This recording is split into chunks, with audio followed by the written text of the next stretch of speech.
할렐루야. 오늘도 하나님의 귀한 은혜가 오늘 말씀을 듣는 우리 여러분 가운데 함께 하시기를 간절히 축원합니다. 우리 한번 인사하시고 말씀 드릴까요? 잘 오셨습니다. 은혜 받읍시다. 마음의 문 활짝 엽시다. 우리 인생에는요, 누군가에게 굳이 말하지 않아도 마음속에서 계속 울리는 그런 질문들이 있습니다. 그 질문들은 누가 묻지 않아도, 누가 설명하지 않아도, 세월이 흘러도 사라지지 않고 오히려 시간이 지날수록 그 질문들은 우리 마음에 더 선명하게 남게 됩니다. 그 질문들이 사라지지 않는 이유를 가만히 살펴보면 우리가 답을 모르기 때문이 아니라 우리 마음의 중심을 건드리는 질문들이기 때문에 그렇습니다. 예를 들면 이런 질문들이죠. 하나님께서 정말 원하시는 것은 무엇일까? 이 마음은 하나님이 주신 부담일까? 아니면 내가 만들어낸 집착일까? 지금 내가 붙들고 있는 것은 믿음일까? 아니면 두려움일까? 이런 질문들이죠. 하지만 이런 질문들 앞에 서기보다 우리는 조심스럽게 이 질문들은 피하곤 합니다. 바쁘다는 이유로, 지금은 때가 아니다는 이유로 괜히 건드렸다가 내 삶이 조금 복잡해지는 것은 아닐까라는 이유로 이 질문들을 마음속 한구석에 이렇게 밀어두죠. 그러나 겉으로는 이 질문들은 밀어둔다고 하지만 사실 그렇지가 않습니다. 마음속 깊은 곳에서는 이 질문들이 계속 조용히 우리의 마음을 흔듭니다. 또 우리의 마음을 깨우게 됩니다. 얼마 전에 한 권사님을 만나 이런저런 이야기를 나누었는데 병원에서 검진을 받았는데 의사 선생님이 이렇게 말했다고 해요. 지금 당장은 수술이 필요한 것은 아닙니다. 하지만 그대로 두면 분명히 더 악화될 가능성이 높습니다. 이 권사님이 이 의사의 질문을 받고 고민이 되는 거예요. 왜 고민이 되냐면 아직은 좀 나이가 젊다는 이유로, 또한 아직은, 죄송해요 표현이, 생활이 좀 어렵다는 이유로 이게 의사가 말이 납득이 되는데 선뜻 수술한다라는 마음에 선뜻 다가오지가 않는 거예요. 그래서 결국은 이게 수술을 미뤘어요. 그리고 집으로 돌아오게 됐죠. 그렇게 시간이 흐르고 결국 이제 통증을 견딜 수 없는 지경에 이르게 된 거예요. 그 권사님이 다시 병원을 찾게 되었죠. 그러자 의사가 이렇게 말합니다. 이제는 더 이상 수술을 미룰 수가 없습니다. 조금만 더 일찍 오셨으면 좀 더 수월하게 수술을 할 수 있었을 텐데 이제는 미룰 수 없는 상황입니다. 결국 수술을 하게 되었어요. 그러니까 수술을 해본 분들은 아시겠지만 이게 완전한 회복이 없어요. 수술하고 완전한 회복을 꿈꾼다는 것은 이게 거의 불가능합니다. 그러니까 건강했던 삶으로는 돌아갈 수 없었지만 그러나 감사한 마음으로 하루하루를 지내고 있는 겁니다. 저는 이 권사님과 이야기를 나누면서 이 권사님의 이야기가 마치 나의 인생에 이게 거울처럼 느껴지는 거예요. 우리는 종종 문제가 없는 것처럼 침묵해요. 근데 오히려 문제가 많기 때문에 침묵하는 경우가 훨씬 많습니다. 말하는 순간 결단해야 하고, 또 말하는 순간 움직여야 하고, 말하는 순간 그 일을 책임져야 한다는 사실을 우리가 이미 알고 있기 때문에 그렇습니다. 그래서 우리는 사실 다 보면 다 괜찮은 얼굴로 살아가요. 저도 괜찮은 얼굴로 살아가고 여러분들도 다 평안한 얼굴로 살아가지만 사실 겉으로는 아무런 문제가 없는 것처럼 살아가지만 한편으로는 우리의 마음에 무거움이 있어요. 미세하게, 때로는 분명하게 그 하나님의 마음이 우리의 마음을 울릴 때가 있다라는 거죠. 여러분, 하나님의 음성이 우리가 외면한다고 안 들리죠? 하나님의 음성이 우리가 외면한다고 들리지 않는 거죠? 그렇지 않아요. 하나님의 음성은 우리가 외면한다고, 우리가 여러분 거부한다고 해서 사라지는 것이 아닙니다. 오히려 하나님의 음성을 우리가 침묵할수록 그 음성은 매우 뚜렷하게 하나님의 음성이 우리가 오는데 다가온다는 거죠. 하나님의 음성은 처음에는 아주 불편하게 다가와요. 예배 중에 또 말씀을 읽다가 또는 기도하려고 눈을 감는 순간 이런 질문들이 우리 가운데 스쳐가죠. 이대로 괜찮을까? 하지만 그 질문들을 우리는 애써 마음속에서 밀어내죠. 바쁘다는 이유로, 여유가 없다라는 이유로, 지금은 많은 것을 잃을 것 같은다는 이유로. 그러나 여러분 어떠세요? 그 하나님의 질문을 밀어둔다고 우리가 숨긴다고 이게 숨겨집니까? 그렇지가 않는 거예요. 하나님의 음성은 애써 우리가 숨기고 싶어도 숨길 수가 없는 거예요. 하나님의 음성 우리가 애써 외면한다고 하나님의 음성이 안 들리는 것이 아니라는 거예요. 신앙은 오래 숨길 수가 없어요. 마음에 품은 부담은 결국 어느 순간 우리의 삶을 통해 드러나게 되어 있습니다. 오늘 우리가 함께 말씀을 읽은 이 느헤미야라는 사람이 바로 그러한 시간을 지나온 사람이에요. 그는 하루아침에 무너진 현실을 목격한 사람이 아니고 예루살렘의 성벽이 무너졌다는 소식을 듣고 한 번 울고 끝낸 사람이 아닙니다. 그러한 마음속에 계속적으로 지지실한 울음과 마음속으로 시간이 지나면 지날수록 흐릿해지는 기억이 아니라 그 하나님의 마음이 너무나도 그의 마음에 선명하게 그려지고 있는 겁니다. 자, 오늘 말씀 1절은 그의 마음을 이렇게 설명합니다. 오늘 말씀 1절을 한번 같이 볼까요? 준비 시작. 아닥사스다 왕 제20년 니산월에. 여러분 우리가요 1절의 표현을 그냥 별다른 설명 없이 그냥 흘려 지나갈 수가 있습니다. 하지만 이 2장 1절의 이 표현이요 느헤미야를 해석하는 데 있어서 이게 너무나도 중요한 표현입니다. 아주 느헤미야의 문을 여는 열쇠와 같은 표현이에요. 여기 등장하는 니산월이라는 표현은 이 느헤미야가 얼마 동안 아주 오랜 시간 동안 하나님 앞에 씨름하며 그가 하나님 앞에 기도했는지를 알 수 있는 장면입니다. 니산월이라는 것은 오늘날 우리의 달력으로 기준으로 표현하면 3월 또는 4월이라는 표현이에요. 그렇다면 성경은 왜 굳이 이 니산월이라는 표현을 정확하게 기록하고 있는 것일까요? 그 이유를 알기 위해서는 느헤미야 1장 1절을 보셔야 됩니다. 1장 1절을 보면 이런 말씀이 있습니다. 한번 같이 볼까요? 시작. 하가랴의 아들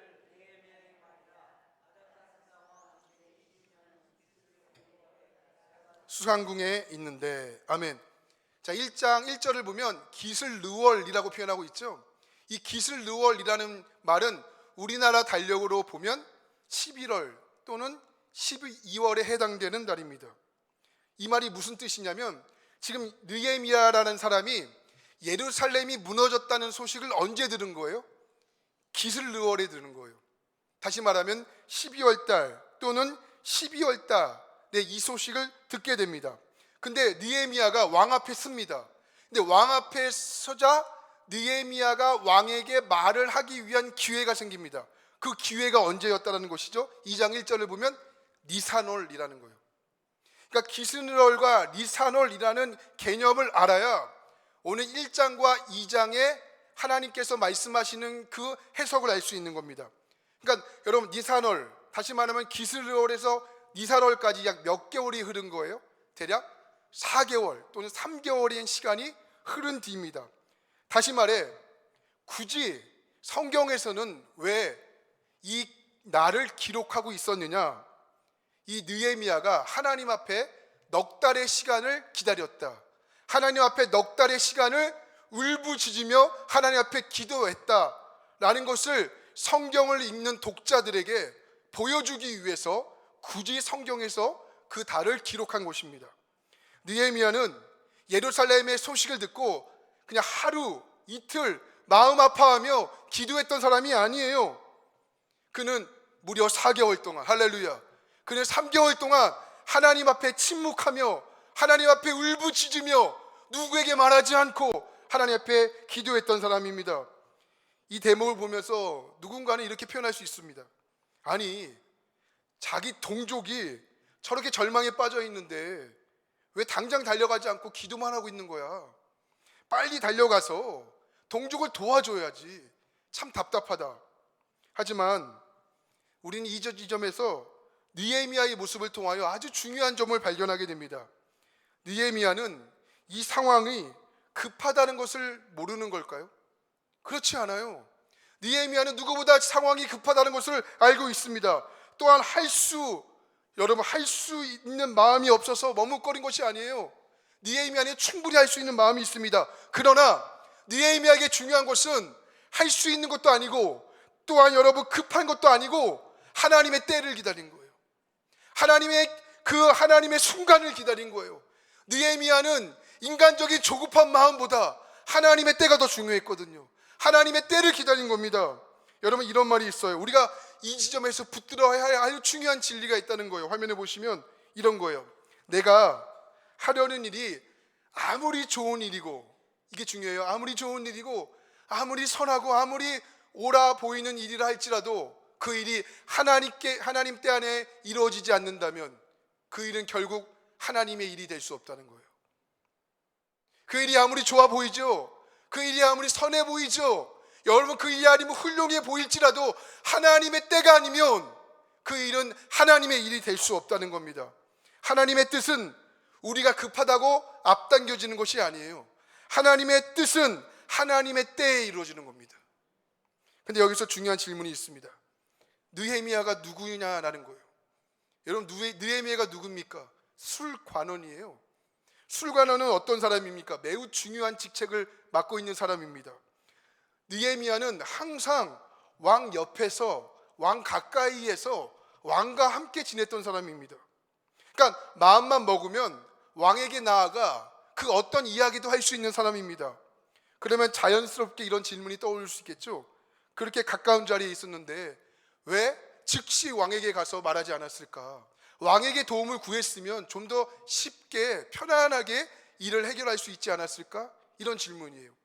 하지만 여기에 몇 가지 숨어 있는 장치들이 있습니다.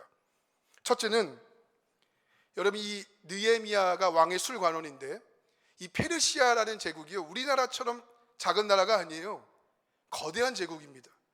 다시 말하면 왕 옆에서 왕을 보좌하는 비서실장 같은 사람이요, 느헤미야뿐만 아니라 수많은 사람들이 있었을 가능성이 매우 높다라는 거예요. 그러니 느헤미야가 왕을 만나기 위해서는 여러 날을 거쳐야 왕을 만날 수 있는 가능성이 충분히 있을 수 있겠죠. 이게 첫 번째 이유입니다.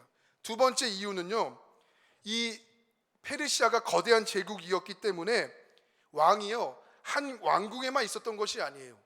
왕은요, 계절에 따라서 왕이 살고 있는 거처가 옮겨지게 됩니다.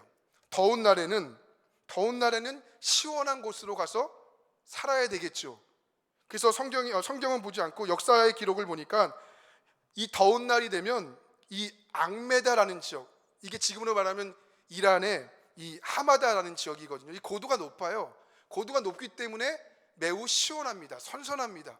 그래서 이 왕이요, 여름이 되면 이 앙메다라는 지역으로 가서 마치 휴양지처럼 일정들을 보내요. 그 다음에 겨울이 되면요, 혹독한 여름을 피하기 위해서 바벨론 왕궁에 가서 피하게 됩니다. 그러니까 겨울과 여름은 만날 수가 없습니다, 왕은. 그리고 오늘 말씀해 보니까 봄이나 가을이 되면 어디에 가서 왕이 머물기를 시작하냐면 성경에도 나와 있어요. 그것이 어디냐? 수상궁이라는 곳이에요. 수상궁. 느헤미야가 어디 살았죠? 수상궁에 살았잖아요. 그리고 우리가 성경에 보면 수상궁 하면 떠올라야 하는 한 인물이 있습니다. 누굴까요? 네? 그렇죠. 에스더라는 사람이에요. 에스더가 왕으로서 수상궁에 살았잖아요. 페르시아의 수상궁에 살았던 그 왕후가 바로 에스더라는 여인이에요. 그러니까 여러 가지 이유로 이 느헤미야가 왕을 만나고 싶었지만 만날 수 없는 여러 가지 이유가 분명히 있었을 겁니다. 자, 성경은 그러나 이것을 설명하려고 하는 것이 아니에요. 왕이 왕궁에 없었다라는 것을 설명한 것이 아닙니다. 술관원이 많았기 때문에 왕 앞에 나가지 못했다는 것을 말하는 것이 아니에요. 단순한 이유가 아닙니다. 오히려 왜 성경에서는 굳이 기스늘과 왜 니사노를 사용하여 시간적인 격차를 말씀하고 있는 것일까요? 여기에는 분명한 메시지가 있겠죠. 그것은 바로 느헤미야가 그 시간을 통하여 하나님 앞에 섰다는 거예요. 할렐루야. 느헤미야가 그 시간을 통하여 하나님의 때와 하나님의 뜻을 찾았다는 거예요. 할렐루야. 그리고 그 어떤 마음으로 그 시간을 기다리는지를 그 독자를 통하여 우리에게 보게 하게끔 하는 겁니다. 할렐루야. 그 넉 달의 시간 동안 느헤미야가 아무 일도 하지 않은 것이 아니고 그냥 흘려보낸 시간이 아니고 하나님께 기도했고 하나님의 뜻을 기다렸고 하나님의 때를 분별하는 시간으로 느헤미야가 그 시간을 보냈다는 겁니다. 자, 우리 느헤미야 1장 4절 말씀을 한번 볼까요? 1장 4절입니다. 준비 시작. 내가 이 말을 듣고 앉아서 울고 수일 동안 슬퍼하며 하늘의 하나님 앞에 금식하며 기도하며. 아멘. 이 짧은 한 절 안에는 왜 느헤미야가 즉시 말하지 않았는지, 왜 즉시 행동하지 않았는지에 대한 분명한 이유가 담겨져 있습니다.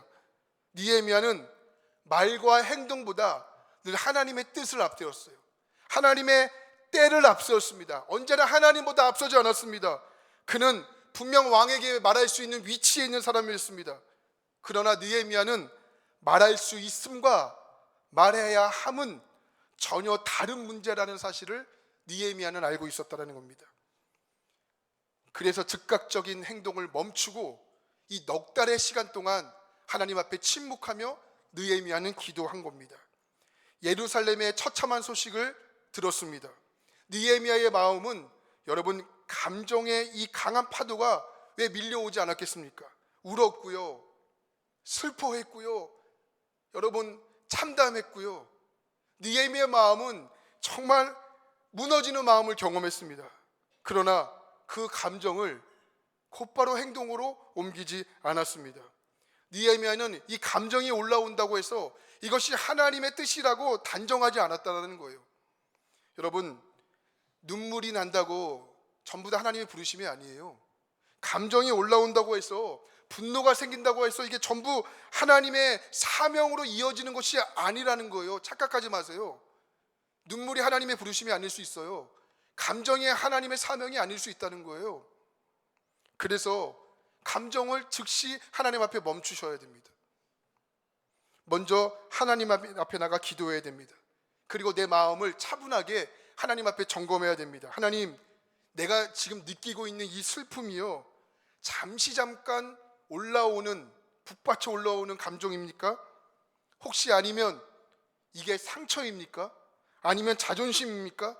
아니면 하나님께서 정말 나에게 맡겨주신 사명입니까? 우리는 감정을 내려놓고 하나님께 물어야 된다니까요. 근데 우리는 착각을 해요. 자꾸 감정에 속아요. 이게 하나님의 부르심일 거야. 아니라니까요. 눈물이 나면 이거 하나님의 사명일 거야. 아닐 수 있다니까요. 누구보다 감정은 사단이 우리를 가장 속일 수 있는 가장 강력한 무기일 수 있다는 거예요. 느헤미야는 즉각적으로 자신의 감정을 내려놓고 하나님의 뜻을 구합니다. 마음이 뜨겁다고 해서 그것이 하나님의 뜻으로 단정하지 않았다는 겁니다. 눈물이 흐른다고 해서 그것이 하나님의 부르심이라고 착각하지 않았다는 겁니다. 느헤미야는 사람의 마음이 얼마나 쉽게 흔들리고 얼마나 쉽게 무너지고 얼마나 쉽게 약해진다는 것을 누구보다도 잘 알았던 사람입니다. 그래서 서두르지 않아요. 그래서 여러분, 감정을 여러분 늘 붙잡고 살지 않습니다. 그리고 감정의 뿌리가 하나님으로부터 온 것인지를 즉각적으로 체킹해요. 이 감정이 하나님부터 온 것이 맞습니까? 하나님으로부터 시작된 것이 맞습니까? 자신의 마음 있는 그대로 하나님 앞에 내려놓고 기도하고 분별하는 시간을 가졌다라는 겁니다. 여러분, 이 기다림이 공백의 시간일까요? 그렇지 않아요. 오히려 하나님 앞에 자신의 마음을 겸손히 내려놓고 하나님의 뜻을 구별하며 마음을 정돈하여 하나님의 때를 기다리는 그런 시간이었다는 겁니다. 그래서 느헤미야는 하나님의 때를 봐요. 하나님의 때를 기다립니다. 그리고 마침내 느헤미야가 기도하고 있을 때 하나님의 때가 찾아오게 되죠. 그 순간을 성경에서는 이렇게 기록합니다. 2장 1절 말씀 볼까요? 2장 1절 말씀에 보면 첫 줄에 이렇게 기록합니다. 아닥사스다 왕 제20년 니산월에, 이렇게 말합니다. 이게 결코 우연이 아닙니다. 성경은 굳이 날짜를 기록한 것이 우연이 아닙니다. 이 시간은 느헤미야가 아무런 준비 없이 마음을 체념했던 시간이 아닌 거예요. 오히려 하나님께서 느헤미야를 차근차근 준비시키고 있었던 하나님의 때를 분명하게 보여주고 있는 겁니다. 그 시간은 느헤미야의 마음만 준비했던 시간은 아닌 것 같아요. 왕의 마음, 국제 정세, 여러 환경, 조건들까지도 하나님 그 시간을 통하여 모든 것을 완벽하게 하나님은 준비하고 계십니다.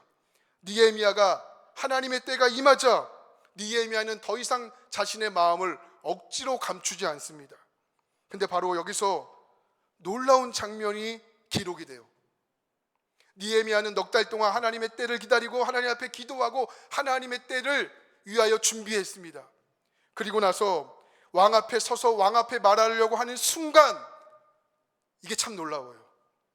느헤미야가 왕 앞에 서서 왕 앞에 말하는 순간 하나님께서 상황을 먼저 여시는 거예요. 하나님께서 조건을 먼저 여시는 겁니다.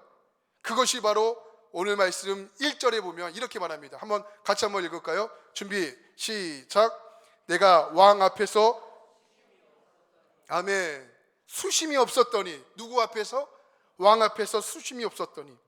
여러분, 이 한 문장이 여러분 느헤미야가 지난 넉 달 동안 하나님 앞에 기도하고 하나님 앞에 절제했던 시간을 가장 정확하게 요약해 놓은 한 문장이에요. 느헤미야가 누구 앞에서? 왕 앞에서 무엇이 없다? 수심이 없었더니. 느헤미야가 넉 달 동안 아무런 삶의 변화가 없었던 것은 아니에요. 울었잖아요. 슬퍼했잖아요. 참담했잖아요. 오히려 그의 내면은요, 매일같이 무너지고 다시 세우고 무너지고 세우고, 이런 내면의 치열한 싸움이 계속적으로 일어나고 있는 거죠. 아침마다 이 왕의 술을 준비하며 늘 하던 술잔을 가지고 왕 앞에 들어갔을 것입니다. 얼굴에는 언제나 느헤미야의 미소로 가득했을 것이고, 목소리는 조금도 떨리지 않는 그런 완벽한 목소리를 가지고 있었을 겁니다. 왜냐하면 술관원이 어떤 자리죠? 이 작은 이 표정의 변화, 작은 목소리의 떨림 하나가 굉장히 중요한 자리거든요. 수심이 없었다. 근데 반대로 왕 앞에서 수심이 있었다라고 기록해 나왔으면, 여러분 느헤미야는요 그 자리에서 죽은 목숨이에요. 왕이 누군데요? 왕은요 작은 표정의 변화, 목소리의 떨림을 정확하게 인지했던 사람이거든요. 여러분, 그 왕의 비서실장이 왕 앞에서 수심이 얼굴에 가득했다, 이거는 여러분 그냥 넘어갈 문제가 아니에요. 여기에는 몇 가지 문제가 있을 수 있는 겁니다. 그렇게 느헤미야가 넉 달 동안 기다립니다. 왕 앞에서 수심이 없었더니. 그러니까 이 문장이요 성경에 담겨져 있는 매우 큰 무게의 문장입니다. 근데 그때 느헤미야가 그토록 기다렸던 하나님께서 하나님의 상황의 문을 여십니다. 다시 말씀드리면, 느헤미야가 넉 달 동안 기도했습니다. 왜 기도했냐면 하나님의 때를 위해서 느헤미야는 기도한 거예요. 그러자 하나님의 때가 이제 왔습니다. 느헤미야가 이제 왕 앞에 술잔을 가지고 들어가요. 얼굴에 수심이 없습니다. 목소리에 변화가 없습니다. 그리고 나서 왕 앞에서 지금까지 넉 달 동안 있었던 모든 사정을 말하려고 하는 순간 어떤 일이 벌어지게 되죠? 어떤 일이 벌어지게 되냐면, 하나님께서 느헤미야가 아니라 하나님께서 상황의 문을 여시는 거예요. 그 문을 여시는 상황을 보자고요. 2절 말씀 한번 볼까요? 2절 말씀이에요. 준비 시작. 수심이 있느냐? 이는 필연 내 마음에 근심이 있으리로다 하더라. 그때에 내가 크게 두려워하여. 아멘. 느헤미야가 먼저 말을 꺼내려 하기 전에 왕이 먼저 누구의 얼굴을 알아본 거예요? 느헤미야의 얼굴을 알아본 거예요. 그 순간 하나님께서 왕의 입술을 통해서 느헤미야에게 이야기를 꺼냅니다. 여러분, 사실 느헤미야가 왕 앞에 선 날은 특별한 날이 아니에요. 뭐 연회도 있는 날도 아니고요, 왕의 잔치가 있는 날도 아닙니다. 느헤미야는 평소처럼 그냥 왕 앞에 늘 했던 것처럼 선 거예요. 술관원으로서 맡겨진 자기의 임무, 역할을 묵묵하게 수행하고 있는 날입니다. 근데 성경은 바로 그 평범한 날을 그냥 지나가지 않아요. 그 평범했던 날을 결정적인 사건으로 바꾸어 놓는 거예요. 왕이 느헤미야에게 묻습니다. 네가 병이 있는 것도 아닌데 왜 어찌하여 얼굴에 수심이 있느냐, 이렇게 물어요. 네가 병이 있는 것도 아닌데 어찌하여 얼굴에 수심이 있느냐? 이게 단순한 인사가 아닌 거예요.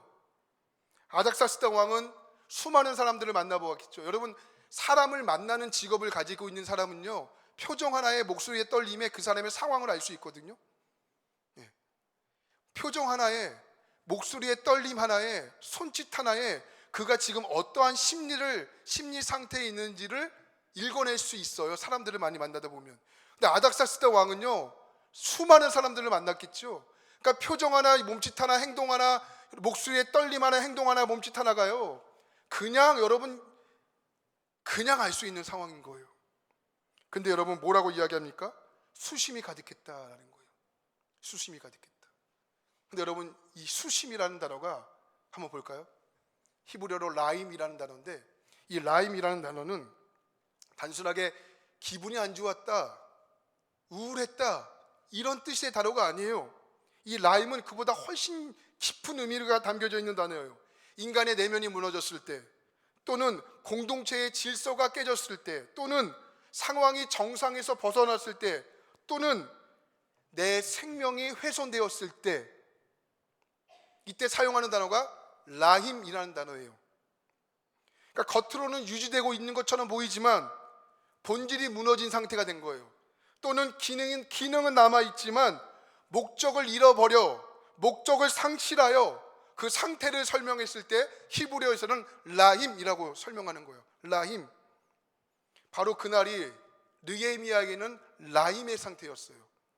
얼굴에는 표정 하나의 변화가 없었지만 왕은 그것을 읽어내는 거예요. 겉으로 보기에는 아무런 일도 없는 얼굴이었지만 이 느헤미야의 마음을 뒤흔드는 수심, 라힘이 있는 거예요. 그리고 바로 아닥사스다 왕은 그 느헤미야의 라힘을 감지해냅니다. 느헤미야는 지난 넉 달 동안 울었고 하나님 앞에 기도했고 그간 침묵했습니다. 그리고 성경은요, 그 넉 달의 시간을 길게 설명하지 않아요. 대신 히브리어의 한 단어인 이 라임을 통해서, 라임을 사용함으로써 설명하지도 않고 해석하지도 않고 이 라임이라는 한 단어를 통하여 느헤미야의 상태를 설명하고 있는 겁니다. 저는 이 장면을 보면서 하나님의 역사를 보게 돼요. 그리고 이것이 느헤미야가 하나님 앞에 했던 기도의 응답이었구나라는 것을 발견하게 됩니다. 그 말씀이 어디 있느냐? 1장 12절에 있어요. 1장 11절에. 자, 한번 같이 볼까요? 준비, 시작. 주여 구하오니 귀를 기울이사 종의 기도와 주의 이름을 경외하기를 기뻐하는 종들의 기도를 들으시고 오늘 종이 형통하여 이 사람들 앞에서 은혜를 입게 하옵소서. 이 말씀을 보면요, 느헤미야가 기도했던 내용이 등장하는데 느헤미야가 뭐라고 기도하냐면 하나님 상황이 좋게 좀 해주세요, 이렇게 기도합니까? 그렇게 기도 안 해요. 상황이 좋게 해달라고 기도하지 않습니다.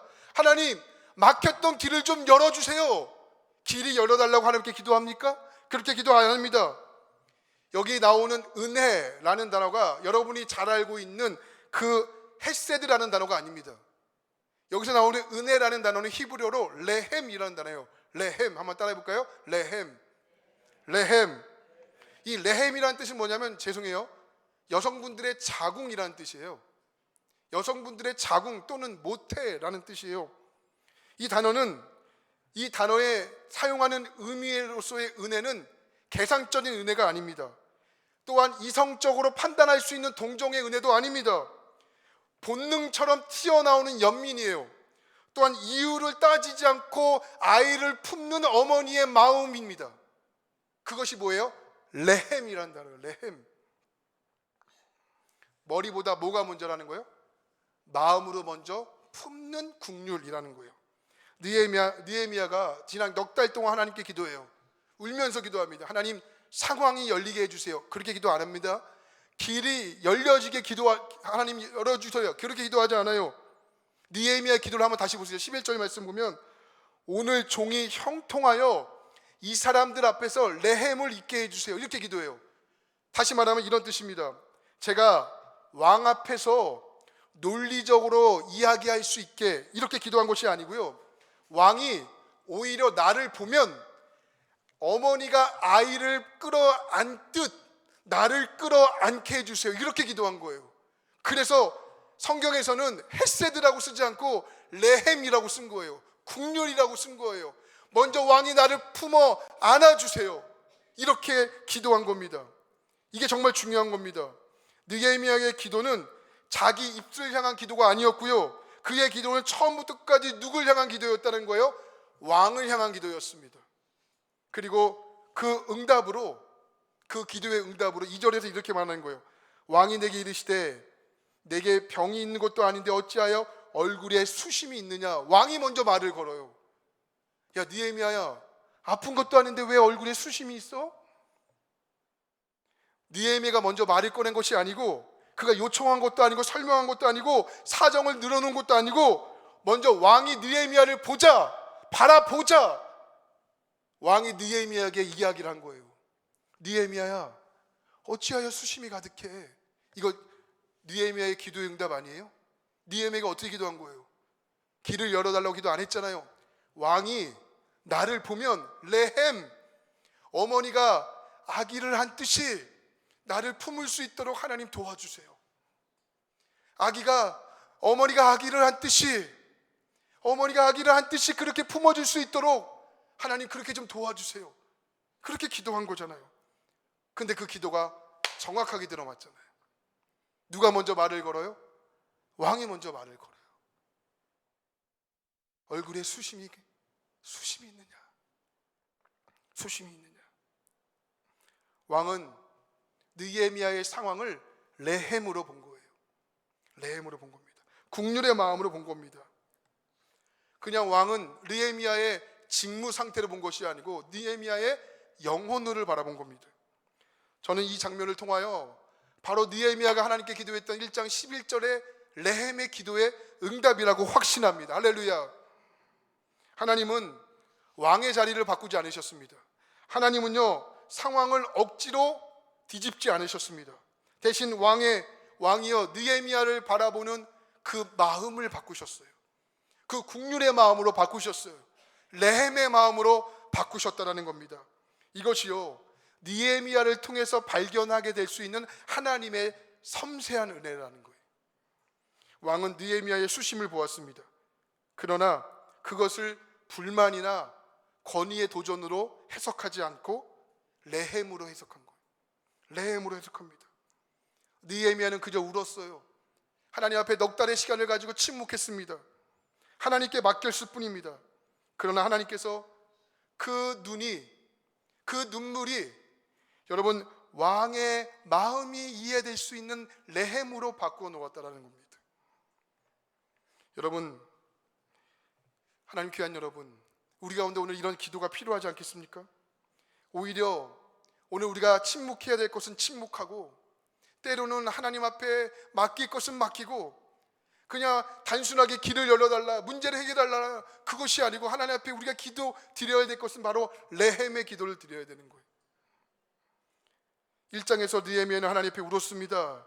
그 울음은 즉시 상황의 변함으로, 해결로, 현실로 바뀌지 않았습니다. 예루살렘의 성벽은요 그대로 무너져 있었고, 느헤미야의 자리는 여전히 그 자리에 있었습니다. 하지만 그 울음은 멈추지 않았습니다.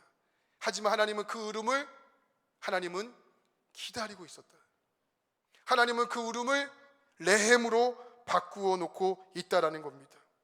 하나님의 귀한 여러분, 저와 여러분들이 하나님 앞에 오늘 이 시간, 이 저녁에 해야 할 기도가 바로 레헴입니다. 하나님은 여러분의 상황을 모르는 분이 아니시죠. 여러분이 가야 할 길을 모르시는 분이 아닙니다. 하나님의 관심은 상황에 있지 않고 우리의 마음에 있는 거예요. 할렐루야. 우리의 마음이 바뀌기를 원하는 거죠. 우리의 마음이 하나님께 향하도록, 우리의 마음이 하나님께 합하도록 하나님은 그 마음을 바뀌기를 원하시는 것이지, 상황이요, 길이요, 하나님 말씀하시면 그냥 열리는 거예요. 하나님은 우리의 마음의 중심을 원하시죠. 하나님은 우리의 마음을 바뀌기를 원하세요. 현실을 억지로 비트는 은혜가 아닙니다. 마음을 새롭게 해석하도록 만드는 은혜입니다. 말씀을 정리하겠습니다. 넉 달의 시간은 적은 시간이 아닙니다. 하나님 때를 기다리며 느헤미야는 마음을 주께 맡깁니다. 하나님은 상황을 먼저 바꾸기보다 언제나 사람의 마음을 바꾸는 방식으로 하나님은 일해 오셨습니다. 느헤미야의 수심은 연약함이 아닙니다. 그것은 하나님의 은혜를 흘러가게 만드는 하나님의 통로였습니다. 레헴은 문제를 제거하는 힘이 아닙니다. 적대의 시선을요, 국률의 시선으로 바꾸는 하나님의 은혜인 것입니다. 여러분, 오늘 이 저녁 왜 나오셨습니까? 무엇 때문에 나오셨습니까? 무슨 기도를 하기 위해 이 자리에 나오셨습니까? 무슨 것을 하나님께 구하러 이 자리에 나왔습니까? 경제적인 문제 좋죠. 건강의 문제 하나님 앞에 구하지 누구에게 구하겠습니까? 그러나 여러분, 하나님 앞에 오늘 이 저녁 레헴의 은혜를 구하면, 레헴의 은혜를 구할 수만 있다면 하나님 얼마나 그 기도를 얼마나 기뻐하시겠습니까? 오늘 우리가 찬양을 부르고 하나님 앞에 함께 기도하게 될 텐데요, 이 레헴을 붙잡고 기도하게 될 겁니다. 하나님, 오늘 레헴을 주십시오. 상황을 바꾸기보다 하나님, 내가 먼저 하나님 앞에 바뀌는 은혜를 더해 주십시오. 내가 바뀌면 다 바뀌는 겁니다. 내가 바뀌면 다 바뀌는 거예요. 내 마음이 천국이면 천국 아닙니까? 그죠? 내 마음이 지옥이면 다 지옥인 거예요. 하나님은 그래서 마음의 중심을 바꾸기를 원하시는 거죠. 여러분, 오늘 여러분의 마음이 바뀌기를 축원합니다. 오늘 여러분의 상황이 바뀌기보다 여러분의 마음이 국률의 마음으로, 레헴의 마음으로 바뀌기를 축원합니다. 오늘 이것을 위해서 기도하자고요. 이것을 위해서 하나님을 붙잡자고요. 이것을 위해서 부르짖자고요. 그것이 하나님의 반드시 한 기적의 역사와 응답의 역사가 반드시 이루어질 줄 믿습니다. 하나님 감사합니다.